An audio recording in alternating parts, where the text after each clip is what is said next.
여러분과 인사하십시다. 웃으면서 삽시다. 이 안에도 여러분들 하나님 은혜와 사랑 가운데 거하시기를 원하면서 여러분 여러분과 다시 한번 하나님의 은혜로 사십시다.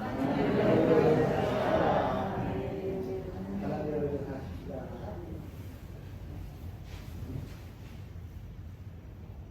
어떻게 2022년 저녁 밤에 좀 잠을 잘 주무셨는지 모르겠어요. 다른 날하고 조금 다른 것이, 다른 날은 잠자고 일어나도 2022년인데 어제는 잠자고 일어나니 2023년이 됐죠. 한 해가 바뀌었어요. 그래도 참 감사한 것은 정부에서 우리나라 나이를 원상복귀 시켜놔가지고 올해는 한 살 안 먹어. 네? 올해는 한 살 안 먹고 그대로 그 나이 갖고 잘하면 갈 수 있을 것 같아요. 얼마나 감사해요. 여러분 나이 먹는 게 좋아요? 아니죠? 네, 그래서 한 살이 더 젊게 가시는 게 훨씬 더 좋고 행복할 겁니다. 우리가 따라가는 것이 하나님이 아닌 이상 우리가 따라가는 모든 것은 다 바람입니다. 아무리 따라가서 잡으려고 해도 또 잡을 것 같아도 다 잡고 나면 하나도 없이 다 사라지는 것이 바람이에요. 그래서 그곳에는 만족이 없고 그곳에는 행복이 없고 그곳에는 영광이 없어서 베드로 사도는 베드로전서 1장 24절부터 25절에 이러한 말씀을 합니다. 그러므로 모든 육체는 풀과 같고 그 모든 영광은 풀의 꽃과 같으니 풀은 마르고 꽃은 떨어지되 오직 주의 말씀은 세세토록 있도다 하였으니 너희에게 전한 복음이 곧 이 말씀이니라. 이렇게 말씀하고 있어요. 참 마음에 많이 와닿는 그런 귀한 말씀입니다. 이 바람이라고 하는 것은 좀 다양한 그러한 동의어로 사용되어지기도 합니다. 아무리 잡아도 잡을 수 없는 것이기에 바람이라기도 하고, 또 혹자는 이것을 딱 잡으면 잡힐만 하면 날아가는 것이라고 해서 파랑새라고도 하고, 또 어떤 사람은 잠시 있다가 흔적 없이 사라지기 때문에 그것을 무지개라고도 하고, 멀리 보이는 그러한 구름도 잡을 수 있는 것 같은데 잠깐 바람이 불게 되는 어느 순간 이 뜬구름은 흘러 보이지 않는 곳으로 가기 때문에 뜬구름이라기도 하고, 여러 학자들이 이 바람에 대해서 공통어를 가지고 의미를 가지고 이 얘기를 합니다. 그럼 공통점은 뭐예요? 바람이나 파랑새나 또 무지개나 뜬구름은 뭐예요? 눈에 보이기는 보이는데 잡을 수 있는 거예요? 잡을 수 없는 거예요? 잡을 수가 없어요. 잡은 것 같은데 손 안에 없어요. 무지개도 잡을 것 같은데 잡을 수가 없어요. 뜬구름도 손에 잡을 것 같은데 잡을 수가 없어요. 그래서 예전에 복음서가 가사에 이런 가사가 있었어요. 무지개를 찾아 다니시나요? 돌고 도는 생활하시나요? 이렇게 노래를 잘 익숙하게 부르지는 모르지만은 옛날 복음서에 무지개를 찾아다니시나요? 돌고 도는 생활하시나요? 이런 복음서가 있었거든요. 그럼 무지개를 계속 잡으러 다니는데 맨날 우리의 삶이 잡지를 못하고 쳇바퀴처럼 돈다고 하는 거예요. 결국 무지개를 쫓다 보면은 그 종착역은 허무밖에 없다고 하는 것입니다. 그래서 인생의 끝에 허무함이 있고 허전함이 있고 그리고 후회함이 있게 되는 거예요. 우리 인생의 끝에는 그래서 세상이 종착역이 되면 안 됩니다. 우리의 종착역은 주님 앞이어야 될 줄로 믿습니다. 매일 그렇게 바람 쫓아다니다가 나중에 내가 이 허무한 바람을, 손에 잡히지도 않는 이 세상적인 허무한 바람을 잡으려고 그렇게 쫓아다닌다 하고 후회해봐야 그때는 이미 늦은 거예요. 그래서 바람 따라가는 인생이 아니라 주님 따라가는 인생이 되어야 될 줄로 믿습니다. 2022년 혹 바람 따라다니시던 분들이 있으면 2023년 이 한 해는 열심히 주님 따라다니는 인생이 되기를 바랍니다. 이 본문의 기자도 그렇게 바람을 따르다 보니까는 맨 끝에 남는 것이 허무함이라는 거예요. 그래서 너무 당혹스러워가지고서 오늘 본문 1절에 이렇게 말씀하고 있습니다. 내가 해 아래에서 한 가지 불행한 일이 있는 것을 보았나니 이는 사람의 마음을 무겁게 하는 것이라. 왜 마음이 무거워졌을까요? 왜 당황스러워졌고 또 왜 인생의 허무함을 느꼈을까요? 그 첫 번째로는 내가 잡은 그 바람을 남들이 누리고 있기 때문입니다. 오늘 2절 말씀에 보니까 어떤 사람은 그의 영혼이 바라는 모든 소원에 부족함이 없어 재물과 부여와 존귀를 하나님께 받았으나 하나님께서 그가 그것을 누리도록 허락하지 아니하셨으므로 다른 사람이 누리나니 이것도 헛되어 악한 경이로다. 평생 수고해가지고서 재물과 부여와 존귀를 얻었는데 그것을 내가 누려야 되는데 누가 누린다고요? 다른 사람이 누리고 있다는 거예요. 여러분, 그럴 때 이 인생이 얼마나 허무합니까? 부모의 평생의 수고를 자녀들이 누리는 그것까지는 그래도 내 자녀니까 좋지요. 그런데 부모의 재산이 마치 당연히 자기들 것인 것 마냥 부모님 유산을 가지고 서로 자녀들이 싸우는 것을 보고 눈 감아야 되는 그 부모의 마음은 진짜 얼마나 허무하겠습니까? 작년에도 보게 되면은 그 뉴스에서 종종 등장하는 어느 회사 직원이요. 몇백억이 아니라 수십억, 수백억을 횡령해가요. 그리고 나서 성실하게 일한 사장, 그 사장의 수고를 사람들이 몰래 가로채가지고서 그 재산을 가지고서 횡령해가지고 사는 거예요. 그러다 들켜서 뉴스에 나오게 되고 또 반대로 평생 연봉을 타고서 매 순간순간 헌신하고 수고했는데 그들은 그렇게 크게 행복함을 느끼지 못하고 편안함을 누리지 못하는데 사장만 많은 돈을 가지고 재물을 가지고 횡령해가지고 평안함과 행복함을 누리는 그런 모습도 붙잡혀서 결국 뉴스에 나오는 모습들을 봤을 거예요. 이러한 모습들을 보면서 나쁜 사람이니 악한 사람이니 못된 사람이니 욕할 것이 아니라 그 사람들 보면서 우리 인생 속에서도 허무함을 느끼지 않아요. 왜? 성실하게 일한 사람, 착하게 잘 그렇게 사는 사람, 선한 일을 하는 사람, 그러한 사람들이 그 행복을 누려야 되는데 그 부여와 존귀와 행복을 엉뚱한 사람이 누리고 있다는 거예요. 그래서 여러분 요즘 보게 되면은요 SNS에서 종종 그런 말이 이렇게 올라와가지고 저도 되게 마음이 좀 찡할 때가 있어요. 왜? 남자이기 때문에. 이곳에 계신 우리 남편 되시는 분들 너무 서운해하지 마세요. 이런 말들이 있더라고요. 아내가 생각하는 제일 사랑하는 남편이 어떤 남편인가?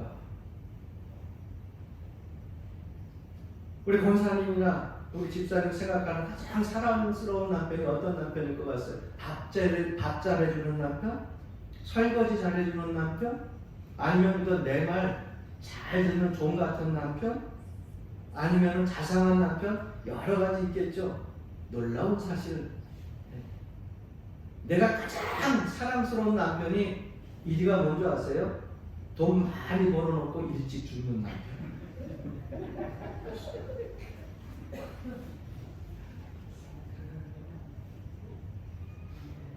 참 우픈 유머의 이야기지만은요 같은 남자로 봤을 때는 참 서글프다는 생각이 들어요.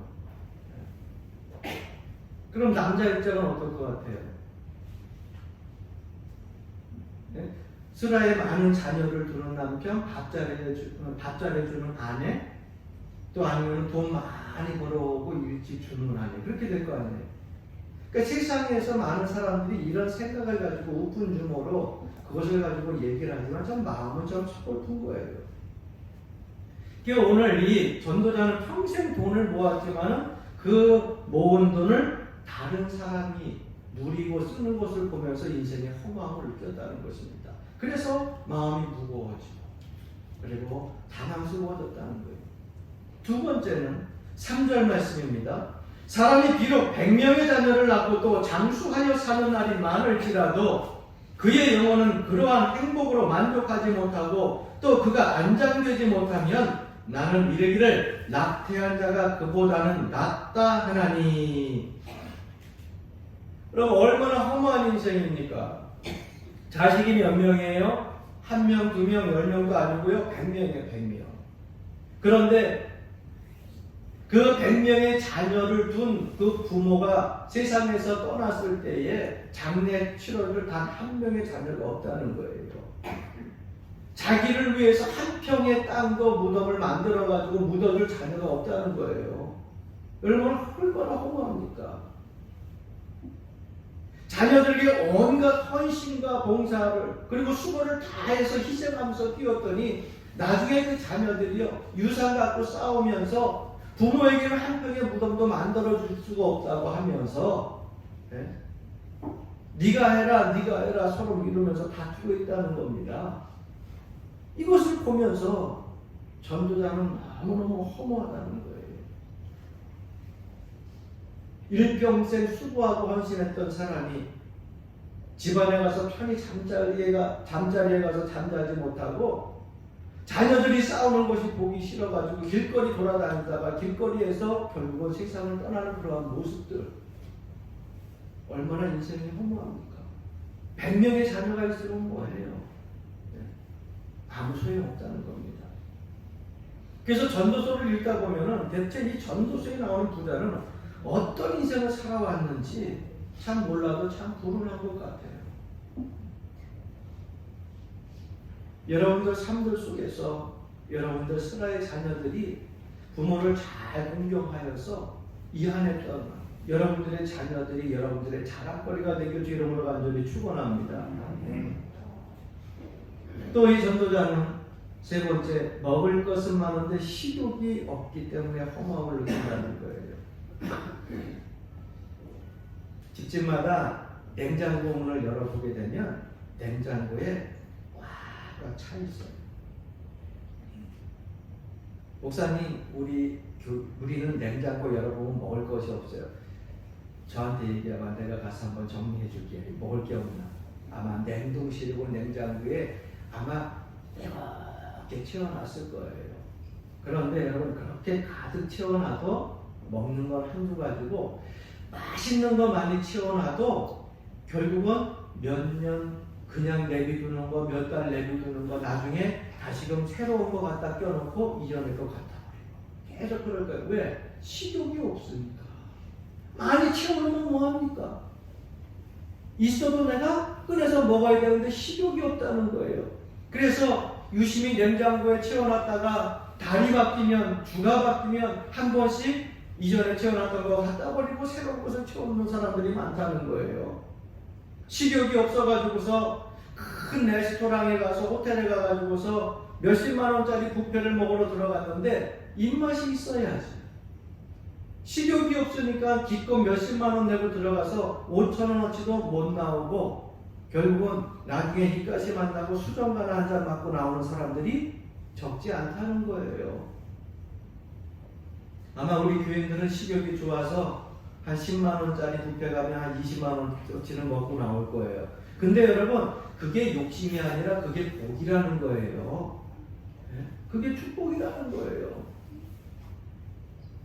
7절 말씀에 보세요. 사람의 수고는 자기의 입을 위함이나 그 식욕은 채울 수 없느니라.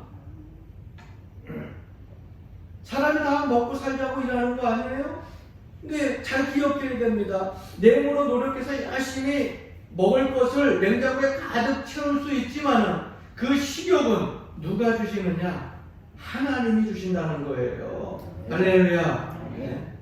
세상에 있는 모든 것을 다 가진다고 해도 그것을 누릴 수 있는 그러한 행복을 누가 주시느냐? 하나님이 주신다는 거예요. 그러니까 여러분, 식욕 좋은 거 감사하세요. 할렐루야. 네. 식욕적으로 감사하세요. 그 다음에 여러분, 일상생활에서 내가 일이 있다고 하는 거, 노동할 수 있다고 하는 그 일이 있다고 하는 거 감사하시기를 바랍니다. 아멘. 이런 말을 기억하고 있는지 모르겠어요. 사람은 돈으로 침대를 살 수 있지만 잠은 하나님이 주시는 것이고, 사람은 돈으로 집을 살 수 있지만 행복은 하나님께서 주시는 것이고, 사람은 돈으로 음식을 살 수 있지만 그 식욕과 입맛은 하나님께서 주시는 것이다. 사람이 세상에서 다 얻을 것 같지만, 다 누릴 수 있을 것 같지만 다 얻을 수 없는 것도 누릴 수 없는 것도 있다고 하는 거예요. 그 얻을 수 없는 것, 누릴 수 없는 걸 누가 주시느냐? 하나님이 주신다는 거예요. 그래서 우리는 바람을 따라 가지 말고 참된 하나님을 바라보면서 주님을 따라가야 된다고 하는 것입니다. 여러분, 젊었을 때 이런 복음성가 많이 불렀죠. 사람을 보며 세상을 볼 땐 뭐가 없어요? 만족함이 없었네. 그런데 세상 사람 보면서 만족함을 느끼려고 따라다니는 사람 많잖아요. 나의 하나님 그분을 뵐 땐 나는 만족하겠네. 그런데 그게 다 뻥이야. 내가 보니까. 나의 하나님 그분을 볼 때 나는 만족하겠네 해놓고 매일 돈 보고 만족하고 명예 보고 만족하고 그저 나를 위하는 사람, 나를 사랑해주는 사람, 나에게 선물 주는 사람만 보면서 만족하고 하나님께는 맨날 불평해요. 내 자녀, 내 직장, 내 건강을 보고서 안 되는 것 같고 불평만 하고 세상 것 보면서 만족하고 있잖아요. 그리고 나서 우리 찬송합시다 그러면 사람을 보며 세상을. 여러분들의 입술의 고백을 여러분 하나님 앞에 드릴 때 그 고백대로 되기를 주 이름으로 간절히 축원합니다. 저는요, 이 한 해 동안 우리 하나님께서 우리 연화교회 모든 성도님들 오늘 이 자리에 참석한 여러분들에게 그저 무엇이든지 맛있게 먹을 수 있는 식욕을 왕성하게 주기를 간절히 축원합니다. 그게 뭐 좋은 것 많이 먹으라는 게 아니라 여러분, 제가 그래도 자랑거리 하나 있는 건 뭐냐? 저는 아무거나 다 맛있어요. 네? 아무거나 다 맛있어. 어렸을 적에 하도 먹고 자라는 것이 그저 여러 가지를 해서 아무거나 먹어도 맛있어요. 네? 그쵸? 어렸을 때 먹었던 범벅을 먹어도 감자 범벅도 맛있고 멸치에다가 늘 얘기한 듯이 물 말아서 그 밥하고 먹어도 그 짭짤한 게 맛있고, 옛날에 많이 먹었던 콩장, 시커먼 콩장에 간장 국물 그거 한 숟갈 그 숭늉 같은 데다 해가지고 말아서 먹어도 맛있고 다 맛있어. 그러다 보니까 지금은요 못 먹는 게 없어요. 가져다만 줘봐 내가 다 먹어치울게. 식욕이 너무 좋아. 근데 여러분 탐욕이 있어서가 아니에요. 요즘 이게 참 하나님께서 주신 은혜인 것 같아요. 잘 먹으니까 건강해요. 잘 먹으니까 건강해. 왜? 우리가 많은 먹을 것들은 모을 수 있지만 식욕은 누가 주신다고요? 식욕은 하나님이 주시는 것이에요. 나는 이 전도서의 이 말씀을 너무너무 사랑합니다. 이 한 해도 여러분들 식욕이 왕성해지기를 바랍니다. 한번 따라해 보시겠어요? 주님, 주여, 내 평생에 입맛이 떨어지지 않게 하옵소서. 할렐루야. 우리 권사님들 장수하시는 분들 보니까는요 정말 잘 먹어요. 얼마나 잘 드시는지. 그럼 나는 너무 기쁜 거예요. 권사님 많이 드시라고. 나이가 80이 뭐예요? 90이 넘어도 그분들하고 식사할 때 보면은 내가 고기 한 점 먹을 때 고기 한 3-4점 주서 드시고. 그런데 얼마나 잘 먹는지 몰라. 그래서 괜찮아요, 괜찮은데 괜찮대. 이가 좋은 거야. 소화가 잘 되는 거야. 나는 뜨거운 거 제대로 못 먹는데 그분들은 얼마나 빨리 먹는지 몰라. 그래서 내가 밥 먹으면 항상 그분들은 나보다 10분, 20분 앉아가지고 먹으면서 앉아서 기다리고 있어. 왜? 나는 꼭꼭 씹어 먹는 편이거든요. 위가 안 좋아서. 그런데 우리 권사님들은 80, 90이 넘었는데도 꿀떡꿀떡 생겨. 근데 속이 멀쩡하네. 그 얼마나 감사한 거예요. 하나님이 주신 은혜야. 할렐루야. 그런데 먹을 것이 많은데 식욕이 없으니까 허무해지는 거예요. 여러분 인생에서 먹는 그 즐거움이 없으면 너무 허무한 겁니다. 네 번째 보니까 10절 말씀, 이미 있는 것은 무엇이든지 오래전부터 그의 이름이 이미 불린 바 되었으며 사람이 무엇인지도 이미 안 바 되었나니, 이렇게 말씀하고 있어요. 해 아래 새로운 것이 없기 때문에 허무하다는 거예요. 내가 하고 있는 이 모든 것들을 이미 오래전에 내 앞에 살고 있었던 사람들이 다 했던 일들이에요. 내가 성공을 추구했던 그 일도 이미 우리의 선조들이 그것을 놓고 성공을 추구하며 살았던 것들이에요. 내가 지금 만지고 있는 세상적인 명예나 권력이나 행복, 불행, 이미 우리의 선조들 앞서가신 분들이 다 만지고 그리고 추구했던 부분들이라고 하는 거예요. 그러니까 내가 달려가는 그 목표, 추구하는 그 성공이 여러분 이미 앞에 있는 선조들이 어떻게 했다는 거예요? 체험해봤다는 거예요. 느껴봤다고 하는 거예요. 그래서 헤아려는 새 것이 없는 거예요. 나만 그 성공을 위하여서, 나만 그 명예를 위하여서, 나만 세상적인 부귀와 명화를 위해서 달려가는 것이 아니라 이전에도 수많은 신앙의 선조들이 그 길을 달려갔었다는 거예요. 지금 내가 누리고 있었던 것을, 내가 지금 힘들어하는 것들도 이미 누가 누렸다고요? 내 앞서간 부모님, 내 앞서간 할머니, 할아버지, 선조들이 다 누렸던 것이라는 거예요. 네? 그래서 많은 사람들이 그러면 그 사람들은 종착역에 달았을 때에 만족함을 느꼈느냐? 아니에요. 그 선조들도 그 종착역에 갔을 때는 바람을 쫓아다니는 것과 같아가지고 허무함을 느꼈다고 하는 거예요. 그 말씀을 지금 이 전도서 기자가 여기에 기술하고 고백하고 있는 거예요. 그럼 우리도 똑같습니다. 선조들이 그저 바람 잡으려고 쫓아갔던 그 모든 것들로 허무했던 것처럼 우리도 똑같이 그분들이 갔던 길을 걸으면 우리의 인생 종착역은 뭐예요? 허무함밖에 남지 않는다는 겁니다. 그래서 사람들이 나중에 인생 종착역 앞에서 당황하고 허무하고, 예? 그곳에서 슬퍼하고 후회한다는 거예요. 여러분, 그럼 우리의 인생은 그냥 후회하고 허무한 당황스러운 인생으로 끝나고 말아야 되는 겁니까? 아닙니다. 그래서 우리가 이 자리에 나와서 하나님 앞에 예배하는 것 아니에요. 놀라운 반전이 있어요. 여러분들이 평생 그 성공이라고 하는 바람, 부귀라고 하는 바람, 명예라고 하는 바람, 재물이라고 하는 바람, 그 세상적인 그 욕심을 가지고 바람을 쫓아다닐 때에 나의 길을 계속해서 숨이 가쁘게 쫓아오신 분이 있어요. 그분이 바로 우리 하나님이라는 거예요. 뒤도 안 돌아보고 그저 앞에 있는 것, 성공이라고 하는 것을 잡기 위해서 열심히 숨가쁘게 쫓아왔어요. 그런데 그 뒤를 열심히 숨가쁘게 쫓아오신 분이 계시다는 거예요. 하나님께서 우리들을 쫓아오는데, 여러분 지금껏 우리가 살면서 세상의 성공과 부귀 영화를 그리고 바람을 잡으려고 쫓아왔다고 하면 이 한 해 시작하는 이 시간 여러분 잠깐 서서 숨가쁘게 쫓아오시는 하나님께 여러분들의 시선을 돌려보시고 뒤돌아가서 나를 기다리시는 하나님 품에 안길 수 있는 귀한 성도들이 되길 주님으로 간절히 소원합니다.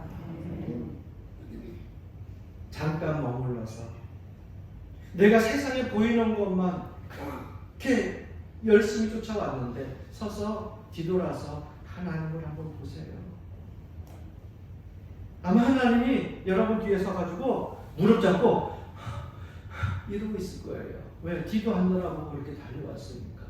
하나님, 나는 세상적인 성공만을 위하여서 믿음 저버리고 신앙 저버리고 은혜 저버리고 이렇게 달려왔는데, 그렇게 숨가쁘게 달려온 순간에도 하나님께서는 숨가쁘게 나를 포기하지 않고 끝까지 나를 쫓아오셨군요.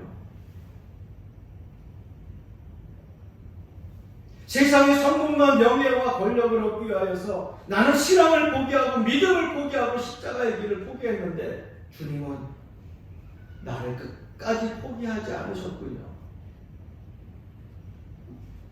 그리고 바람처럼 달려서 도망가는 나를 붙잡기 위해서 지금껏 이제껏까지 달려오셨군요 라고 하는 것을 고백할 수 있기를 주 이름으로 간절히 축원합니다. 그래서 우리 찬송가나 복음성가에도요, 여러분 얼마나 주옥 같은 가사들이 많은지 몰라요. 나의 등 뒤에서 나를 도우시는 주, 나의 인생길에서 지치고 고나여 매일처럼 주저앉고 싶을 때 다가와 손 내미시네. 일어나 걸으라 내가 새 힘을 주리니 일어나 너 걸으라 내 너를 도우리. 여러분 이 자리에서 우리가 아무 일 없이 오늘 이 신년 감사 예배로 1월 1일 하나님 앞에 예배할 수 있는 것이 여러분들의 건강이요, 여러분들의 의지요, 여러분들의 결단이라고 생각하지 마세요. 평생 동안 지금껏 여러분 뒤에서 여러분을 따라오고 밀어주신 하나님이 계시기에 이 자리에 나와서 예배하는 줄로 믿습니다. 아멘. 하나님께는 여러분들이 주인공이지만 여러분들에게는 누가 주인공이 되어야 돼요? 하나님이 주인공이 되어야 돼요. 할렐루야. 나를 위해서 밀어주고 끌어주고 보호해주시고 인도해주시고, 좀 쉬운 말로 어렸을 때 지저귀 채워주고 업어주고 안아주고 하던 그 하나님이 계속해서 보살펴 주셨기 때문에 그 힘 가지고 살아온 거예요. 그런데 많은 사람들은 내 힘으로 살아온 줄 착각하고 있어요. 자녀의 사랑이 아무리 크다고 해도 부모의 사랑은 못 이깁니다. 네. 여러분 성도들, 하나님의 자녀들이 나는 하나님 정말 사랑해요. 네. 베드로 고백처럼 주를 위하여 죽을지언정 결코 배반하지 않겠습니다 라고 하면서 자기가 주님을 정말 사랑하는 것 같다고 하지만 그 사랑이 주님의 사랑을 못 이겨요. 내가 하나님을 이만큼 사랑한다, 이만큼 사랑한다, 보이지 않을 만큼 사랑한다, 하늘만큼 땅만큼 사랑한다, 그렇게 아무리 사랑한다 해도 하나님이 우리를 사랑하는 그 큰 사랑을 이길 수가 없어요. 그래서 우리가 하나님을 끌어안는 것이 아니라 하나님이 우리를 끌어안아 주시는 거예요. 우리가 할 수 있는 일은 뭐예요? 하나님이 우리를 품에 안아 주실 때에 세상 바람 찾아서 쫓아다녔던 그 모든 것을 내려놓고 하나님 의지하고 하나님 품에 안기면 되는 거예요. 아멘. 부모가 자녀가 잘못했을 때 그 자녀가 잘못하여서 돌아와가지고 아버지, 어머니 죄송해요. 내가 잘못했어요. 내가 잘못 생각했어요. 내가 큰 소리 냈네요. 내가 불효했네요. 그러면서 와가지고 용서해 주세요. 할 때에 여러분, 부모가 그 자녀를 끌어안아 주게 되면 모든 것이 다 끝나는 거잖아요. 하나님 품에 안기면, 하나님 품 안에 안기면 세상의 것들이 잡히지 아니하고 하나님의 말씀이 들려지기 시작하고 하나님의 마음이 보여지기 시작하고 하나님의 뜻이 깨달아지기 시작하는 거예요. 여러분, 하나님의 은혜는 우리 선조들에게도 있었고 그리고 우리 자녀들에게도 있을 것이고 지금 현재 우리에게도 부어지고 있습니다. 그 넓으신 품 안에 안기어서 세상 바람 쫓아다니다 인생 종착역 험함 느끼지 말고 여러분들의 인생의 종착역이 주님 앞이 될 수 있도록 하나님 음성에 귀 기울이고 주님 품에 안겨서 남은 인생 쭉 살아갈 수 있기를 주 이름으로 간절히 축원합니다. 아멘.